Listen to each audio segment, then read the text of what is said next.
You're about to listen to Kelly Martin Speaks. I'm your host Kelly, and the author of When Everyone Shines But You, a mental health and self-acceptance blogger and a recovering darkness addict. I have experienced intense anxiety, deep depression and life trauma, but I'm coming out of the other side now. Darkness was a comfort zone for me for a long time, and it felt safer than the light. So in this podcast I share with you my journey into the light and how I move through challenge in an empowering way. I'll share with you tools and nurturing ways to embrace your humanity. I was once a shy, scared introvert, afraid to speak, but that's all changing. Let's take this journey together and learn to fly.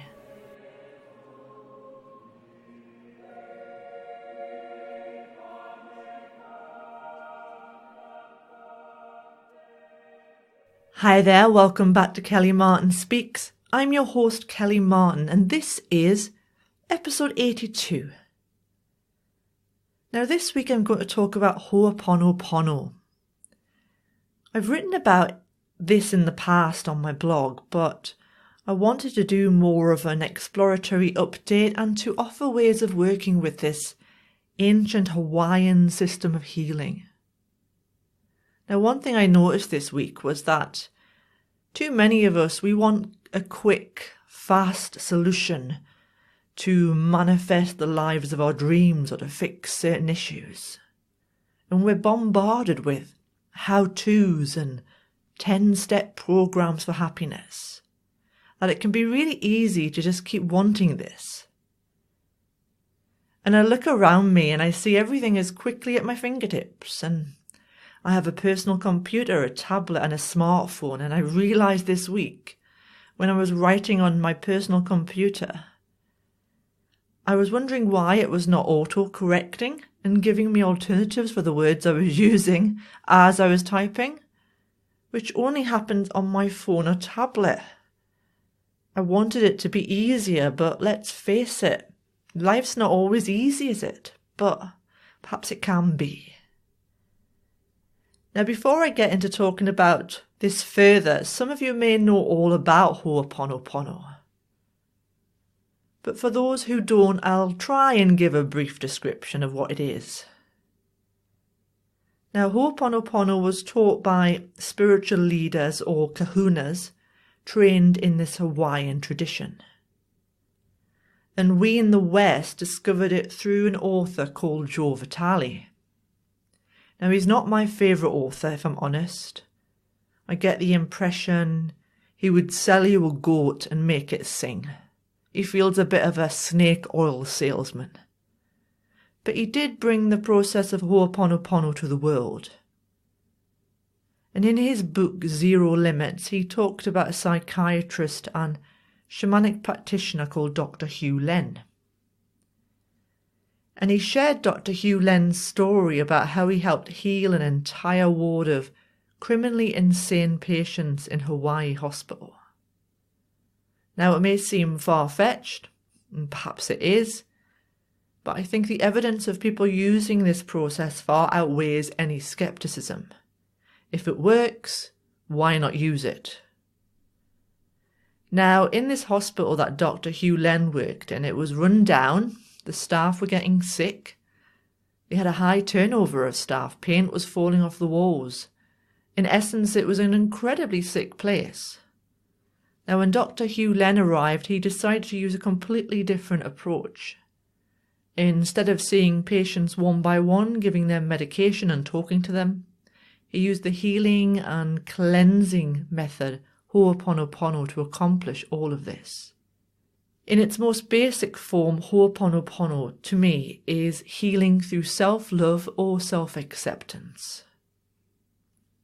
When I first learned about this, I found it a bit confusing because I couldn't really say words like, I'm sorry, please forgive me, thank you and I love you. I just didn't believe them. I thought, what on earth can this do? I thought, how could this make any difference on myself or in the outer world? Is this just affirmations? So I did a lot of investigating and workarounds because Back then when I first started using it, I just couldn't say the words, please forgive me. Because saying those words triggered me and were quite highly charged. They made me feel shame and kind of a negative thing about myself. Now I've changed how I feel about this now. But it bears considering if you struggle with this too. Now, what this system of cleaning or healing involves is taking full responsibility for the world outside and inside yourself. Initially, I was shocked. How could I take responsibility for the atrocities happening in the world, like war or abuse or famine? But over the years, I began to look further and understand that all war, all abuse is already inside of me when I actually looked at it more introspectively and kindly. Dr. Hugh Len, in his quest to bring sanity and peace to the ward of patients, would take each file on each patient and he would start repeating the following words. I'm sorry. Please forgive me. Thank you. I love you. He took responsibility for that person's pain and suffering. He became aware that person could not be in his worldly reality unless they were inside of him. So he would tap into that part of himself that was experiencing what they were experiencing. And often, if we cannot recognize we've had that experience within us, we can accept that it is unconscious, that we are not only cleaning our present reality, but that of our ancestors, that is inside of our blood, our bodies, our consciousness. It's all creation that has, is, and will be. So he repeated these phrases over and over again. And every single patient was healed. Even the staff were enjoying working again. Eventually, I believe they closed the ward down. It was no longer necessary. Even the actual physical side of the building improved because it's not only about people. Now, Dr. Hugh Len said that no one wanted the job I did with the criminally insane. They were averaging about one psychologist a month. But I got asked, and we had about 25 to 30 people. Half of them would be in shackles at the ankles or the wrists because they were dangerous. They could either kick you or slam you. Everyone would walk with their back towards the wall so that they wouldn't get struck. They had no family visits. No one could leave the building. A year and a half later, there was none of that. There were people going out on bus rides, nobody in shackles. The level of medication dropped. What did I do? I worked on myself. I took 100% responsibility. So you see, it's not just about the people, it's about the whole environment of this world. So your house, your computer, your garden, all of this too is inside of you. You are responsible for its presence in your world. If you were the projector of a movie, you would be projecting the world as you see it. So if your walls are a bit shabby and need painting, you first repeat the phrases with love and appreciation for the walls being in your life. Sounds crazy, doesn't it? That something so simple can have profound results and experiences. So what about forgiveness? And with the words, I'm sorry, please forgive me, thank you, and I love you, who exactly are we saying sorry to? Who are we forgiving? And who are we thanking? Now, these were my questions back in 2013 when I first started this practice. My own understanding came up with that we are saying sorry to the inner child for whatever it is we are experiencing, for the choices we have made, either consciously or unconsciously, that have contributed to our inner pain or the outer pain we may see in the world. And this could be unconscious also in the form of our roots to our ancestors, and how a part of us is our ancestors, if we look at it through the unlimited lens of pure consciousness. We are simply asking forgiveness from the inner child, the part of us that may still be suffering in that way. Or if, for example, we were feeling pained by someone dying in a war-torn country, we are asking for forgiveness for the aspect of consciousness that we are, that made choices that created that situation. And this forgiveness does not come from a blaming place. Definitely not. But more a responsibility in a loving kindness way. We don't blame ourselves for the world and its suffering. We accept what is, but we bring love into that situation. Ho'oponopono helps us to clean the memories that created the life stories we experience. We have literally thousands and thousands of unconscious memories that we cannot logically or consciously work through visiting a therapist or whatever you would do to do that. There's too many memories. So by saying I love you, please forgive me, thank you, I'm sorry, we are cleaning those memories. And we don't have to understand it at a deeper level. We can simply say these phrases as a mantra. But I find personally, I like to connect in my heart to what I'm saying and how it relates to me. Now, the essential goal of Ho'oponopono is to get back to zero, your purest state, the place where peace resides. Zero is our aim, but we need to accept we're human and we may never get to that place. For it's a journey and it's not about the destination, is it? And if you want to use Ho'oponopono to manifest money or other things in your life, it's not really what it's about. It may have that knock-on effect as you take responsibility and clean and clear the way. But we don't do it to produce a specific result. There are some great examples on how to use Ho'oponopono on philosopheradam.wordpress.com. Now check out the transcript on my website to get direct link to this site. But a couple that really stuck out to me from his site, which I loved, were, he said, on one occasion I noticed that I was comparing myself with other people, and that while this compulsive comparing can make me feel temporarily better or worse about myself, it ultimately doesn't make me any happier. I chose this as my focus for the 4 phrases practice. I focused inwardly on the tendency to compulsively compare. Then silently in my mind, I let the 4 phrases give rise to a spontaneous flow of words in my mind, just allowing the words to come naturally without overthinking or overanalyzing. And this is what he'd come up with when he was going through this feeling of compulsive comparing.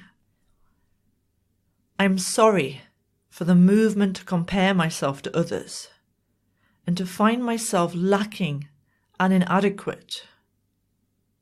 I'm sorry for punishing myself when I find myself less good or valuable than the people I compare myself with. Please forgive me for mistaking these mind-concocted stories about my value for realities. Thank you for revealing that these value judgments only have meaning in the mind and not in the world beyond it. Thank you for showing me that when I obsessively compare myself to others and find myself either lacking or feeling better than, this is only the inner child of my unconscious trying to feel good enough and yearning to be loved. Please forgive me for not being caring and compassionate to this inner child, and for denying these tendencies rather than accepting and embracing them. Body, mind, heart, and being, I release you from the urge to compare yourself with others. I love you. Now that was one example, and you can see how the different ways you can do it. And he said that a friend of his also used the 4 phrases on the violence that she observed around her. She inwardly focused her attention on war and let the 4 phrases guide the words that flowed out of them. And she said, I am sorry, war. Please forgive me for all unconscious ways I contribute to violence, oppression and ignorance. Thank you for bringing my attention to the impulse to fight and to re-examine if it actually works. I love you. Thank you to the sadness that arises when I see such violence, for reminding me to care and love. Forgive me. I love you, Earth, despite all cruelty. I love you, humans. Thank you. So you can see you can work with this beautiful method in simply a mantra-like way, or go a little deeper and understand both yourself and the world in a whole new way. All I say is try and keep an open mind.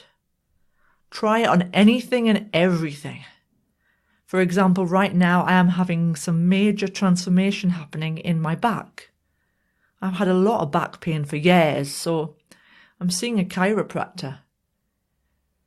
And in between the sessions, the pain feels like it's increasing as my posture changes. And I am using Ho'oponopono to accept what is taking place, and to give thanks to my inner child for protecting me all these years, by giving me a stooped posture, because I did not want to be seen for a long time. And so my body created the posture problem.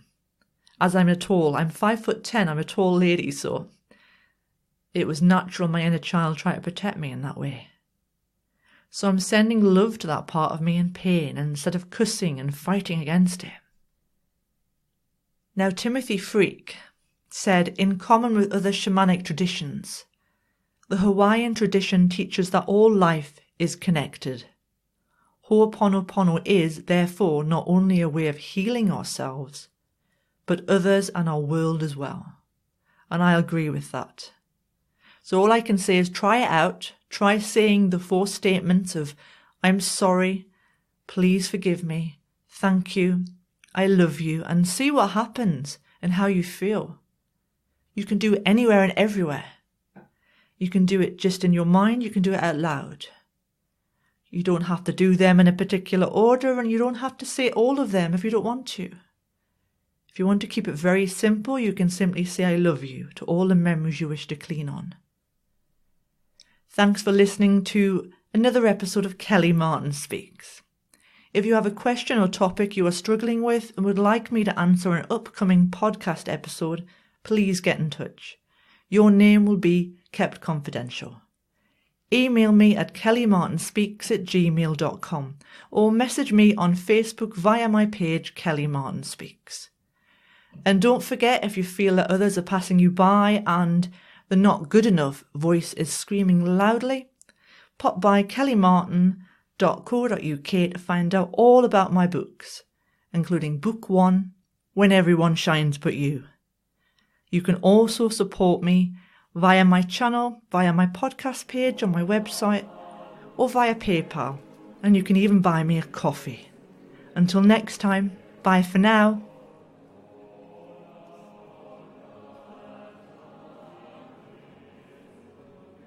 You've been listening to my podcast, Kelly Martin Speaks. I'd really appreciate your feedback. If you're listening on iTunes, please give me a review. It helps me be seen and heard by those that need it. You can also follow me on kellymartinspeaks.co.uk, where you can read my blogs, find out about my book series, and subscribe to my monthly newsletter. I'm also all over social media, so search for me via Kelly Martin Speaks on Instagram, Facebook and Twitter. I'll speak to you next week. Bye.